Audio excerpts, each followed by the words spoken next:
Caiu! Acho que é fake. Não, é verdade, moleque. Caiu? Sério? Caiu 2h46 da manhã. Se você tivesse de bobeira na internet na madrugada do dia 10 de julho de 2021, veria uma notícia muito estranha para esse horário. Às 2h46 da manhã, o Flamengo anunciou a demissão do técnico Rogério Ceni. Fazia um tempo que o clima já não era dos melhores no clube. Os maus resultados e as rixas internas desgastaram a imagem do Ceni com a diretoria e com a própria torcida. Esse áudio de um ex-analista do clube, Roberto Drummond, vazou na véspera da demissão e foi o ponto final da história.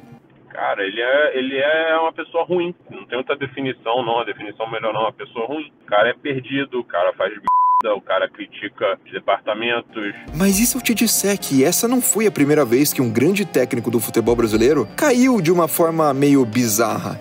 O Radar Peleja de hoje conta os bastidores de uma das demissões mais esquisitas da história do futebol brasileiro.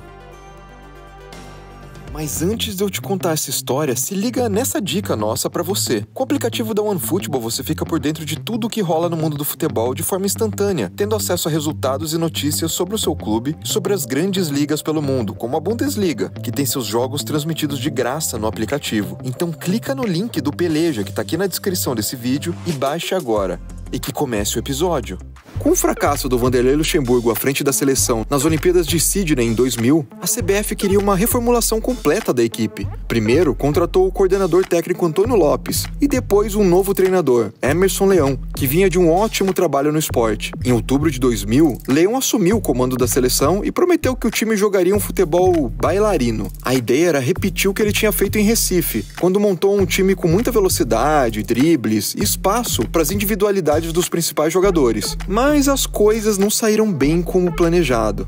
Copa das Confederações na Coreia do Sul e Japão, junho de 2001. Em 7 meses com o Leão como técnico, a seleção brasileira chegava contestada ao torneio preparatório para a Copa do Mundo de 2002. Nas eliminatórias da América do Sul, o Brasil estava em 4º lugar e corria o risco de nem se classificar para o Mundial. Com uma derrota para o Equador e um empate em casa contra o Peru em sequência, a Copa das Confederações era a chance da equipe treinada por Leão dar a volta por cima. Mas logo na convocação veio um balde de água fria.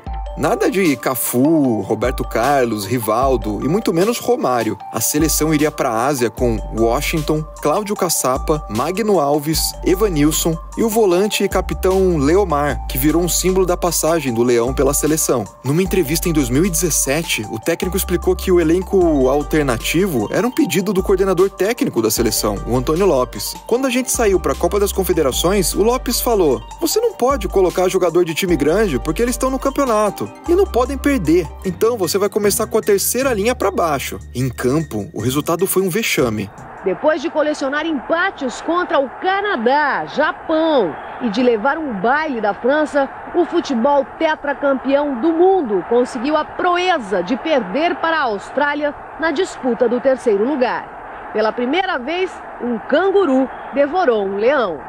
Com o fracasso no torneio, pouco antes do embarque de volta para casa, o mesmo Antônio Lopes comunicou ao Leão que ele não continuaria no comando da seleção. Isso mesmo, o cara foi avisado ainda no Japão, logo antes de passar quase um dia todo no avião. Era receber a notícia e entrar num voo super longo para ficar pensando sobre o assunto. O agora ex-treinador nem conseguia avisar os jogadores e teve que esperar uma escala em Los Angeles para contar o que tinha acontecido. O Leão reuniu os jogadores, que não era mais treinador da seleção, que quando convidado ele, levado para uma sala fechada com ar-condicionado e tudo, logo depois foi demitido no embarque. Na manhã do dia 11 de junho, Emerson Leão desembarcou em São Paulo e foi recebido por muitos jornalistas que queriam declarações sobre essa demissão polêmica. Irritado com tantas perguntas, ele decidiu fazer apenas um pronunciamento para todo mundo. Mais ou menos como o presidente da República tem os seus ministros e sabem muita coisa.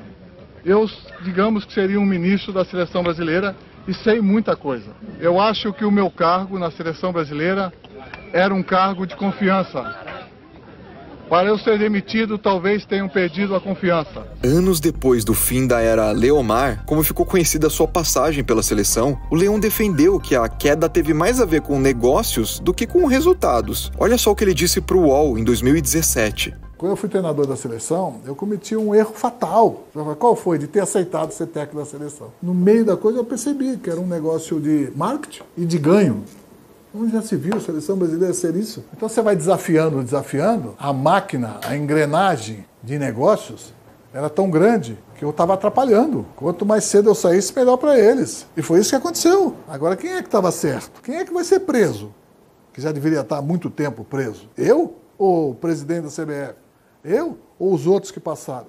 Eu percebi logo cedo que eu estava de passagem. E como de passagem eu me comportei. Fiz alguns testes, provoquei algumas iras. Mas os detalhes que Leão prometeu que ia contar até hoje não foram revelados. Poucas horas depois do técnico ser demitido, Luiz Felipe Scolari foi anunciado como o novo treinador da seleção brasileira. O resto é história. E você lembrava dessa demissão no avião? Acha que o técnico da seleção brasileira merecia cair dessa maneira? Comente, compartilhe esse episódio e inscreva-se no Peleja para não perder o próximo Radar. Até lá!